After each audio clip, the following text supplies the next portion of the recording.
जब तक इसकी जांच सही नहीं होगी तो बच्चों के मन को संतोष नहीं मिलेगा। सीबीआई तो पिंजरे का तोता है।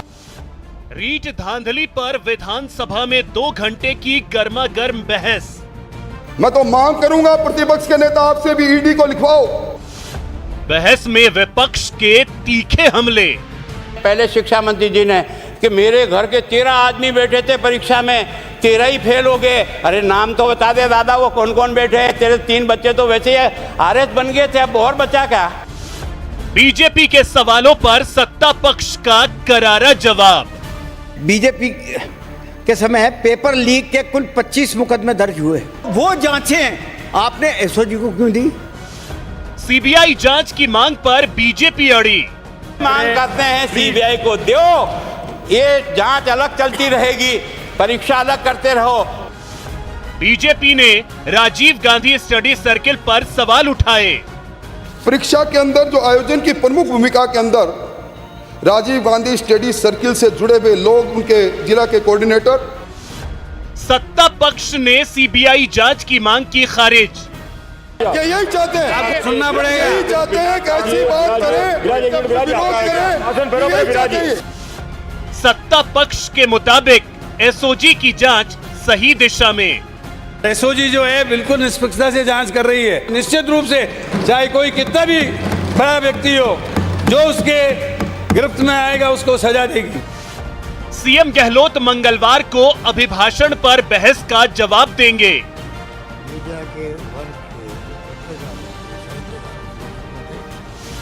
रीट मामले पर मंगलवार को विधानसभा का घेराव करेगी बीजेपी।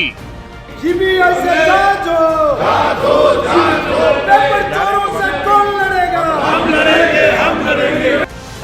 जारी है रार, सवाल बरकरार। नमस्कार, बहुत स्वागत है आपका। प्राइम डिबेट देख रहे हैं आप, आपके साथ में जेपी शर्मा। चर्चा के लिए कई दिन कश्मकश चली, चर्चा होली, गतिरोध नहीं टूटा। सदन के अंदर की जोर आजमाइश अब सदन के बाहर होनी है। वैसे पहले से ही तय मानकर चला जा रहा था कि इस बार विपक्ष रीट के मुद्दे की आंच को इतनी आसानी से ठंडा नहीं होने देगा, इसलिए ना निलंबन से बात बनी, ना ही चर्चा कराना काम आया। कुल मिलाकर मुद्दा सीबीआई जांच के इर्द गिर्द घूम रहा है, जिस पर विपक्ष कोई समझौता करने के मूड में नहीं दिखता और उतना ही सख्त रवैया सरकार का भी दिखाई देता है कि एसओजी ने जिस तरह से प्रोएक्टिव होकर जांच की है और कर रही है, उससे इसकी जांच बदलने का कोई कारण नजर नहीं आता। तो सवाल ये उठते हैं कि चर्चा से भी नहीं निकला तो कैसे निकलेगा हल?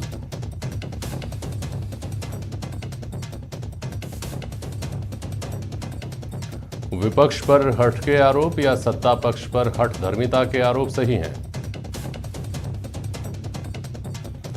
और विधायी कामकाज को कब तक बाधित करेगा रीट के ऊपर चल रहा हंगामा? अवधेश आकोदिया वरिष्ठ पत्रकार हमारे साथ हैं, आर तिवारी जी हैं कांग्रेस के प्रवक्ता, और राज बहस में डॉक्टर निमिषा हमारे साथ जुड़ी हुई हैं, भारतीय जनता पार्टी के नेता। बहुत स्वागत है आप सभी का। निमिषा जी, पहले आप लोगों की लगातार मांग ये थी कि चर्चा कराई जाए, निलंबन के वापसी की मांग रखकर फिर यह तय हुआ कि चर्चा हो जाएगी तो बात शायद सुलझ जाएगी। चर्चा से भी नहीं माने, कैसे मानेंगे? देखिए जेपी जी, हमने कहा कि चर्चा के माध्यम से सीबीआई जांच की अनुशंसा के आधार को विधानसभा के पटल पर सामने रखेंगे। संस्थागत भ्रष्टाचार हो रहा है। जिन्होंने जिम्मेदारी ली कि हम परीक्षा करवाएंगे अच्छी तरह से, शिक्षा संकुल से पेपर लीक हुआ और सेकेंड डे पूरे स्टेट का इंटरनेट ऐसे बंद कर दिया गया भयावह तरीके से, जिससे जहां पहुंचना है वहां सुलभता से पहुंच जाए, बाकी जगह नहीं पहुंचे, ऐसा प्रतीत होता है। तो सीबीआई जांच की अनुशंसा का आधार क्या है, ये चर्चा के माध्यम से सामने लाया गया है। आप ये देखिए कि लाखों छात्र छात्राएं जिन्होंने परीक्षा दी और जो भ्रष्टाचारी तरीके से पेपर आउट करवा करके और जिस तरह से पेपर को बांट करके ये पास हुए हैं, और जिन्होंने मेहनत की जो पास नहीं हुए हैं, उनके लिए, उनके न्याय के लिए भारतीय जनता पार्टी पुरजोर से सीबीआई जांच की बार बार अनुशंसा कर रही है। सरकार को अपनी हठधर्मिता छोड़ करके इसे मान लेना चाहिए। भाई इतना ही जोर देकर सरकार ये कर रही है निमिषा जी कि आपको ये हट छोड़ देना चाहिए। आप उन पर हठधर्मिता का आरोप लगा रही हैं, वो आप पर हट का जिद का आरोप लगा रही है। और ये थोड़ा समझाइए ना निमिषा जी कि आप लोग चर्चा के माध्यम से आपने कहा माफ़ कीजिएगा, तो क्या आप लोग ये उम्मीद कर रहे थे कि आप सदन में चर्चा कराएंगे, सीबीआई जांच की मांग करेंगे और सीबीआई जांच की मांग सरकार मान लेगी, कल ही न्योता भेज देगी, आइए सीबीआई जांच करिए, ये मानकर चल रहे थे क्या? देखिए, सरकार की जो हठ धर्मिता का आधार है वो को नहीं है। आप बार बार कह रहे हैं कि शिक्षा संकुल माध्यमिक शिक्षा बोर्ड के जो ब्लैक लिस्टेड सेंटर्स थे वहां पर इनकी शिक्षा आयोजित की गई है और वहां से पेपर उन लोगों के हाथों में दिया गया जो सरकार के हिस्सा ही नहीं थे। प्राइवेट डिस्ट्रीब्यूशन हुआ है और राजीव गांधी स्टडी सर्किल पे जिसके खुद संरक्षक मुख्यमंत्री जी हैं, तो आप ये बताइए राज्य की कोई संस्था कैसे इसकी जांच कर सकती है? ये सारी बात तो बहस का बायस है ही, सदन के अंदर भी, डिस्कशंस में भी। मैं तो आपसे सवाल ये कर रहा हूँ कि आज चर्चा कराने के ऊपर आपका जो जोर था, तो ये अपेक्षा तो आपको रही नहीं होगी कि सीबीआई जांच की मांग सरकार चर्चा के बाद मांग लेगी, मामला सीबीआई को चला जाएगा। तो चर्चा कराने का औचित्य समझ में नहीं आया ना, फल तो नहीं निकला कम से कम। और अब आर तिवारी जी, अब आपके पास क्या विकल्प बचता है, सरकार के पास क्या विकल्प बचता है? जेपी शर्मा साहब, दुर्भाग्य है कि राजस्थान का प्रमुख विपक्षी दल भारतीय जनता पार्टी गए 3 साल से जिस दिशाहीनता से काम कर रहा है, नेतृत्व बटा हुआ। मुख्य बात यह है कि खुद का नेतृत्व बटा हुआ है और उस नेतृत्व बटे हुए कारण से वो अनर्गल प्रचार कर रहे हैं। भारतीय जनता पार्टी की वसुंधरा राजे जी का जब 5 साल का राज्य था, 5 बार रीट की जैसी परीक्षाओं में पेपर आउट हुआ, एसओजी को इन्होंने जांच सौंपी, उस समय सीबीआई की इनको याद क्यों नहीं आई? अच्छा, आज राजस्थान में जननायक अशोक गहलोत लोगों को रोजगार दे रहा, बेरोजगार बच्चे बच्चियों को। 3 साल के शासन में 2 साल तो हमने कोरोना की महामारी से लड़ने में ही निकाल दिया। अच्छा, केंद्र सरकार आज तक महामारी के नाम पर रेलवे की परीक्षा आयोजित नहीं कर पा रही है। राजस्थान ने 1 लाख लोगों को रोजगार दिया और 1 लाख लोगों को देने का 2 साल का संकल्प है। बेरोजगार लड़के लड़कियों के खिलाफ ये जो कुछ कर रहे हैं, मैं कह रहा हूं ये राजस्थान के नौजवानों के खिलाफ लड़ाई लड़ रहे हैं। अरे सीबीआई को अगर जांच अगर दे भी देंगे निमिषा जी, सीबीआई को राजस्थान की सरकार ने 5 केस दे रखे, अलवर का कांड हमने दे रखा है, सीबीआई की जांच हो गई क्या? और सीबीआई की जांच कितने साल चलेगी जब तक आपका रीट की परीक्षा ही नहीं हो सकती है? राजस्थान के नौजवानों के साथ में खिलवाड़ करना बंद कर दो। भारतीय जनता पार्टी के नेता पहले तय करो कि आपका नेता कौन है। किरोड़ी लाल मीणा आपका नेता है, सतीश पूनिया आपका नेता है, राजेंद्र राठौड़ आपके नेता है या गुलाब चंद कटारिया नेता है? हर आदमी आने वाले भविष्य में अपने आप को मुख्यमंत्री के रूप में प्रेजेंट करना चाहते हैं और राजस्थान में अशांति का वातावरण, बेरोजगार लड़के लड़कियों के नाम पर ये राजस्थान में अराजकता का माहौल पैदा करना चाहते हैं। तिवारी जी, आप बाकी परीक्षाएं हो जाने दीजिए। जो रीट की परीक्षा स्पेसिफिक है, आपने पटवारी, लाइब्रेरी, जेईएन सारी परीक्षा निरस्त करवाई। आप जो रीट की धांधली हुई है इतनी बड़ी, उसकी जांच सीबीआई को अनुशंसा कर दीजिए। जांच करिए ना निमिषा जी। ठीक है। बाकी अपराधी को पकड़ा नहीं आपने। हमने करीब 50 लोगों को हमने जेल के शिकंजों में भेजा है। तिवारी जी सुनिए ना, भटकाने में माहिर है निमिषा मुकुंद जी, आप बताइए ना। तिवारी जी और तिवारी जी की पूरी पार्टी सवाल ये उठा रही है कि आपकी पार्टी में 10 चेहरे अलग अलग हैं जो आपके द्वारा किए जा रहे आंदोलन का नेतृत्व अपने अपने हिसाब से कर रहे हैं। मैं उदय शाकोदिया जी के पास जाऊंगा, उसके ऊपर इस मुद्दे पर मैं बाद में आता हूँ, क्योंकि तिवारी जी ये तो तय है कि कांग्रेस की एकजुटता का तो लोहा पूरा हिंदुस्तान मानता ही है। राजस्थान में जो कांग्रेस ने एकजुटता दिखाई है पिछले 1-2 सालों में, उसकी तो मिसाल दी जाएंगी आने वाले अरसे में भी। अवधेश शाकोदिया जी, फिलहाल सबसे पहले जहाँ से बातचीत शुरू हुई थी कि आज जो सदन में चर्चा हुई, उस चर्चा को निर्णायक मोड़ पर पहुंचना बहुत मुश्किल होगा। ये तो पहले से ही मानकर चला जा रहा था ना, जब विधानसभा घेराव की तैयारी कर रही है पार्टी, तो उससे पहले कैसे ये मामला ठंडा हो सकता था? अवधेश शाकोदिया जी। बिल्कुल जेपी जी, देखिए भारतीय जनता पार्टी ने जिस तरह से जब सदन शुरू हुआ लगातार अपना विरोध प्रदर्शित किया, किसी भी भारतीय जनता पार्टी के सदस्य ने कार्रवाई में हिस्सा नहीं लिया। उनकी प्रमुख मांग थी कि जो प्रश्नकाल है उसको स्थगित करके और चर्चा कराई जाए। चर्चा का मकसद था कि सीबीआई जांच की अनुशंसा सरकार करे। जैसा आपने भी कहा, जो सरकार लगातार इस बात पर कायम है, क्योंकि विधानसभा की जो चर्चा हुई उसमें ऐसा कोई नया तथ्य नहीं रखा गया जो पहले से पब्लिक डोमेन में नहीं है। विपक्ष के जितने भी नेता हैं जो इस रीट के मामले में मुखर हैं, इन सभी तथ्यों को पहले ही पब्लिक प्लेटफॉर्म पर रख चुके हैं। तो आपने कोई नई बात कही नहीं, सरकार भी उसी बात पर कायम है जो लगातार इतने दिन से सरकार कह रही है। परीक्षा रद्द हुई उससे पहले से या परीक्षा रद्द हुई उसके बाद से, तो इतने दिन तक आपने जो गतिरोध कायम किया, कम से कम जो अपने सदस्य थे उनको आपने ना प्रश्नकाल में बोलने दिया, ना राज्यपाल के अभिभाषण पर जो धन्यवाद प्रस्ताव आया उसमें बोलने दिया, ना दूसरे जो मुद्दे हैं उनको उठाने दिया। तो आपने हासिल क्या किया अल्टीमेटली? तो भारतीय जनता पार्टी को या तो जो रणनीति है वो ठीक ढंग से नहीं बनी, क्योंकि आप इस चर्चा कराने के लिए इतने दिन से अड़े हुए थे। चर्चा खत्म होने के बाद भी आपने वही रणनीति अपनाई जो इतने दिन से आप चला रहे थे। तो आपने हासिल क्या किया? क्योंकि जो विधानसभा होती है, जो सदन होता है, वो मुद्दे उठाने के लिए होता है। तो आपने अपनी पार्टी के विधायकों को ना कोई प्रश्न पूछने दिया, ना कोई दूसरे मुद्दे उठाने दिए, ना ही राज्यपाल के अभिभाषण में धन्यवाद प्रस्ताव पर आपने बोलने दिया। तो आपने हासिल क्या किया? ठीक, मेरे हिसाब से कुछ भी नहीं। ठीक है। निमिषा मुकुंद, आर तिवारी जी की पार्टी की एकजुटता की तो बलिहारी है ही, लेकिन आपकी पार्टी के ऊपर जब से रीट को लेकर के आप लोग हरकत में आए हैं, तब से ये सवाल लगातार उठाए जा रहे हैं कि किरोड़ीलाल मीणा दरअसल वो व्यक्ति थे जिन्होंने इस पूरे मामले में विरोध की शुरुआत की और तथ्यात्मक तरीके से की, बाद में पार्टी ने फॉलो किया। ये चूक नहीं हुई क्या?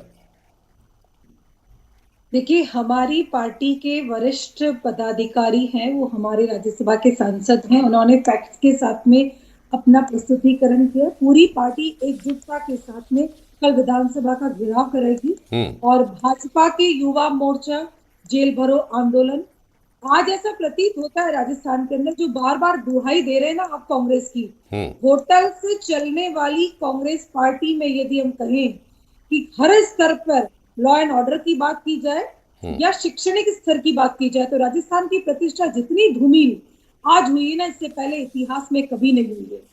राजीव गांधी स्टडी सर्कल का सच सामने लाइए। रीट की परीक्षा आपने ऐसे लोगों के हाथों में क्यों सौंपी जो प्राइवेट थे?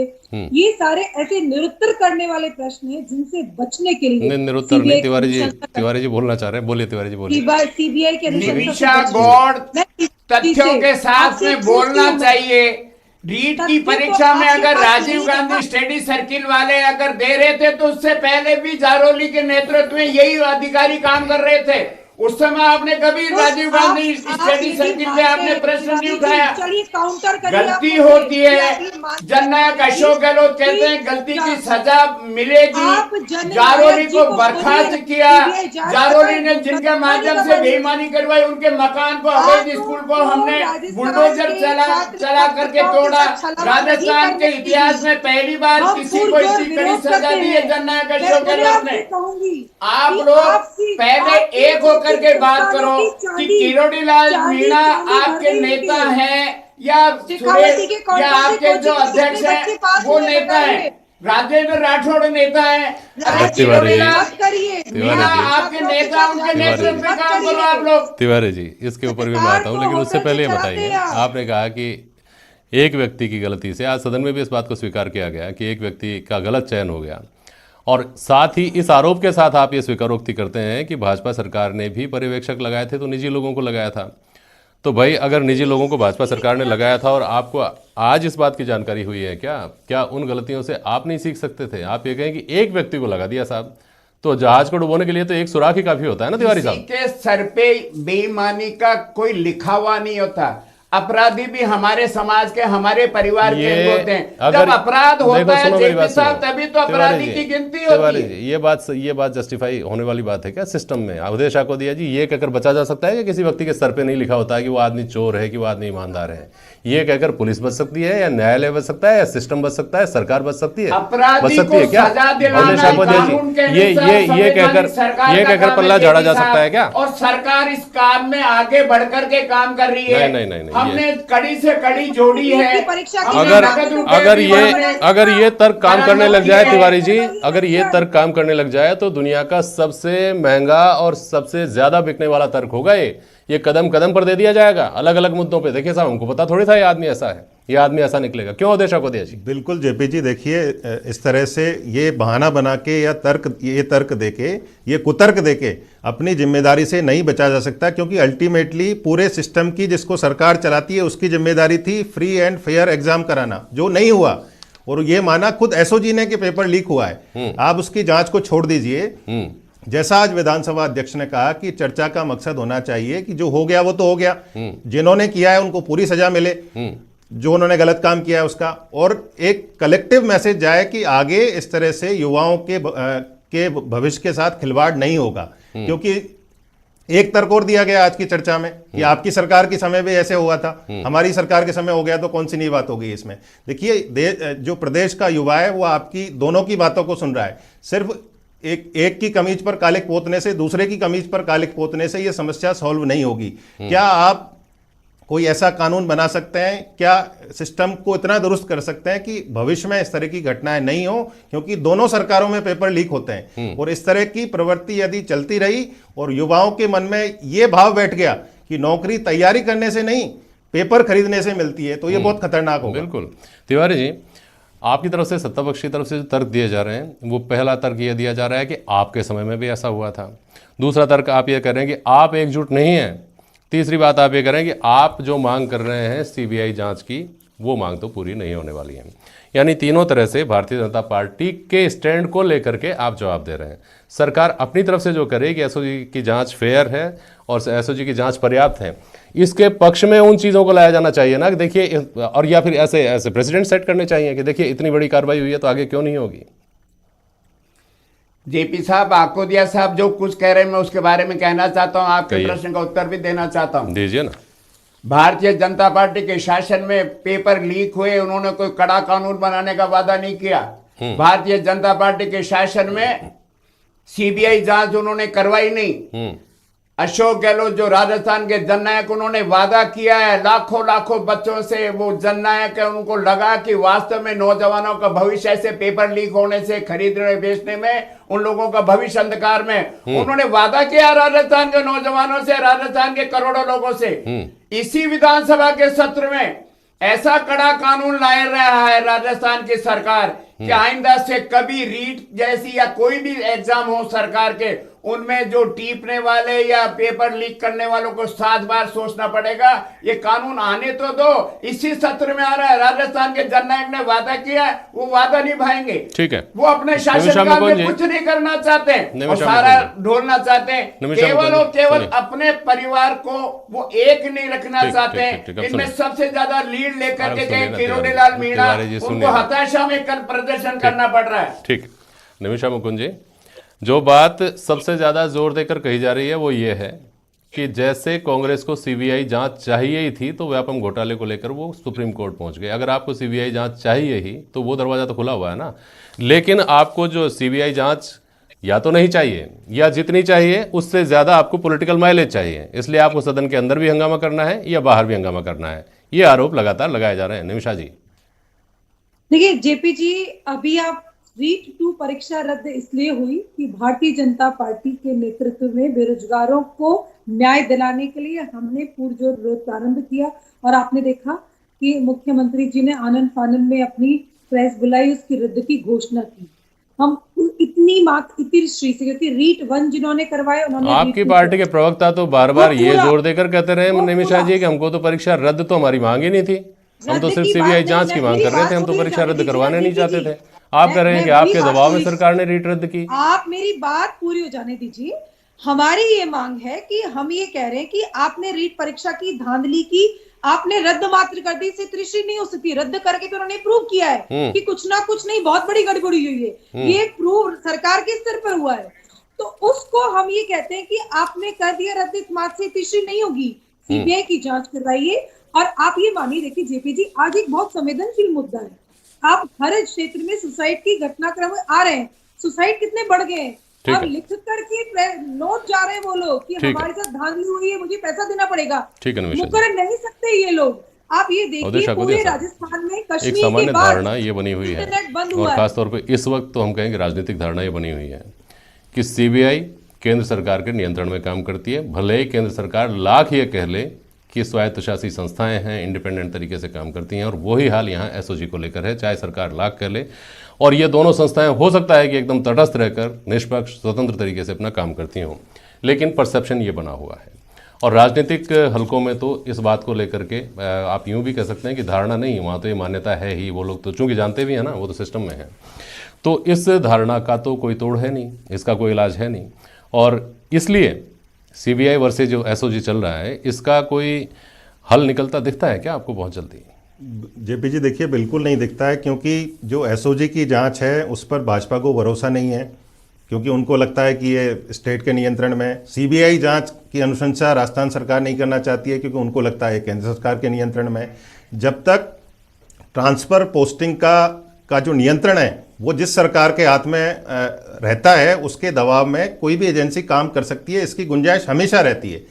और ये यदि कोई शक जाहिर कर रहा है, जैसे भारतीय जनता पार्टी एसओजी के लिए कर रही है और जो सरकार है वो सीबीआई के लिए कर रही है, उसमें कुछ भी गलत नहीं है। क्योंकि यदि कोई पॉलिटिकल मोटिव के लिए काम करेगा तो ये जांच अपनी दिशा से भटक जाएगी और केवल पॉलिटिकल स्कोर सेट करने तक ही सीमित रह जाएगी।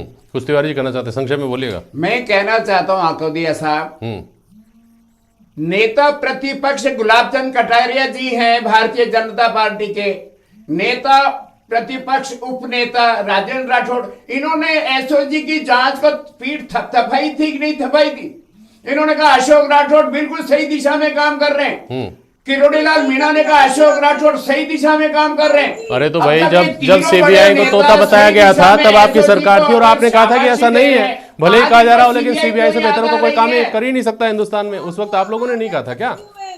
ये तो आप अपनी अपनी एजेंसीज के लिए कहते ही हैं, और दूसरी पार्टी की तरफ से उठाए गए सही दिशा में बता रहे हैं, फिर ये विरोध प्रदर्शन कर रहे हैं, ये अंतर कलह से जूझ रहे हैं। मैं ये कहना चाहता हूं। ठीक है, चलिए ठीक है। अभी फिलहाल देखना यह है कि इस मुद्दे की गर्मी कब तक ठंडी होती है और उसके लिए क्या क्या रास्ते निकालने की कोशिश होती है। बहुत शुक्रिया आप सभी का आज प्राइम डिबेट में शामिल होने के लिए। आज के लिए बस इतना ही। नमस्कार।